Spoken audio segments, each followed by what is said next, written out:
ইয়াসিন থাকতো একটা শহরে। এখানে সবসময় হাট বাজারের কোলাহল আর ঘুরে ফিরে আওয়া গেলে। সে গরিব ছিল, কিন্তু খুবই চালাক আর সাদা। ইয়াসিন অনেক পরিশ্রম করত, কিন্তু অন্যদের সাহায্য করার জন্য তার সবসময় সময় ছিল। একদিন এক বৃদ্ধা ইয়াসিনকে বাজারে থামালেন। বৃদ্ধার পরনে ছিল ছেঁড়া একটা চাদর, আর তার চোখ দুটো ফানের আলো ঝিকমিক করছিল। বাবা, কর্কশ গলায় বললেন বৃদ্ধা, তুমি খুব সাদা আর চালাক। আমার কাছে তোমার জন্য একটা জিনিস আছে।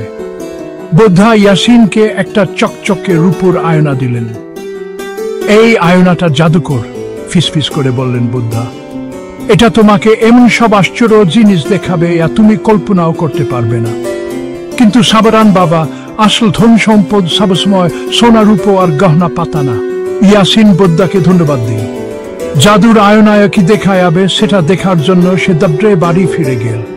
সে নিঃশ্বাস ধরে আয়নার চকচকে পৃষ্ঠের দিকে তাকালো। আয়নাটায় কুয়াশা ঘুরতে লাগলো। তারপর পরিষ্কার হয়ে একটা চমৎকার শহর দেখা গেল। সূর্যের আলো টাওয়ারগুলো সোনার মতো ঝলমল করছিল।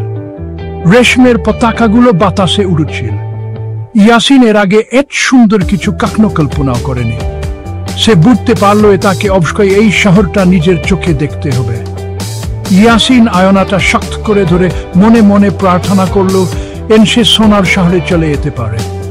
হঠাৎ সে আলো আর রঙের এক গুড়ির মধ্যে ঠেকে গেল। তখন সে চোখ খুলল। সে দেখলে সে আয়নায় দেখা শহরেই দাঁড়িয়ে আছে, কিন্তু কিছু একটা ঠিক ছিল না। রাস্তাঘাট জনশূন্য ছিল। ইয়াসিন খালি শহরের মধ্য দিয়ে ঘুরে বেড়ালো। সে দোকানপাট রেশম আর মশলায় ভরা দেখল। সে বাড়িঘর দেখল, এখানে খাওয়ার টেবিল সাজানো। সবাই কোথায়? ইয়াসিন শহরের মাঠখানে একটা বিশাল প্রাসাদে ঢুকল। সিংহাসন কাকছে। সে একটা জবলজবলে নীল দন্তকে একটা স্টিকের বোতলের ভেতরে আটকা পড়ে থাকতে দেখল। আমাকে সাহায্য করো, দত্ত চিৎকার করে বলল। তুমি যদি আমাকে মুক্ত করো, আমি তোমাকে 3টি ইচ্ছা পূরণ করব। ইয়াসিন সাবধানে বোতলের ছিপি খুলে দিল। ধোয়া আর আগুনের এক বিশাল আকৃতি নিয়ে দত্ত বাইরে বেরিয়ে এলো। ধন্যবাদ, গর্জন করে বলল দত্ত। এবার বলো, তোমার প্রথম ইচ্ছা কি? ইয়াসিন ভালো করে ভাবল। সে ধন সম্পদের জন্য ইচ্ছা করতে পারত, কিন্তু জঞ্জি শাস্ত্রটা তাকে অস্বস্তিতে ফেলেছিল।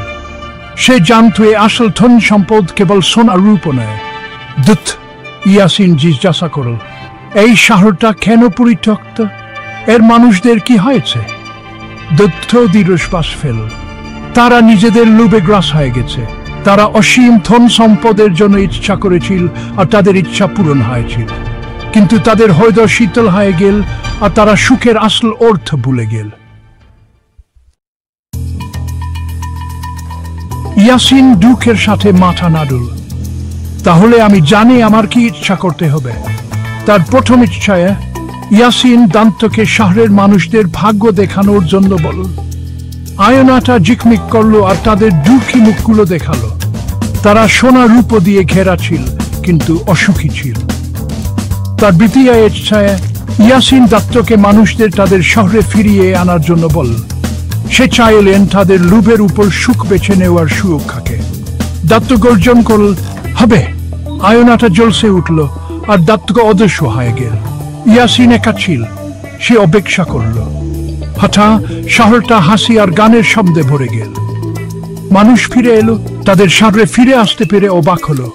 তারা তাদের শিক্ষা পেয়ে গিয়েছিল। তারা আনন্দ আর কৃতজ্ঞতার সাথে ইয়াসিনকে অভ্যর্থনা জানালো। সে একজন নায়ক ছিল। ইয়াসিন হাসল। তার তথ্যে কোন ইচ্ছার প্রয়োজন ছিল না। আসল ধন ছিল সোনার শহরে। সে সুখ এনে দিয়েছিল সেটা। ইয়াসিন জানকে বন্ধা ঠিক বলেছিলেন, সততা আর ধন কোনো ধন সম্পদের চেয়ে মূল্যবান।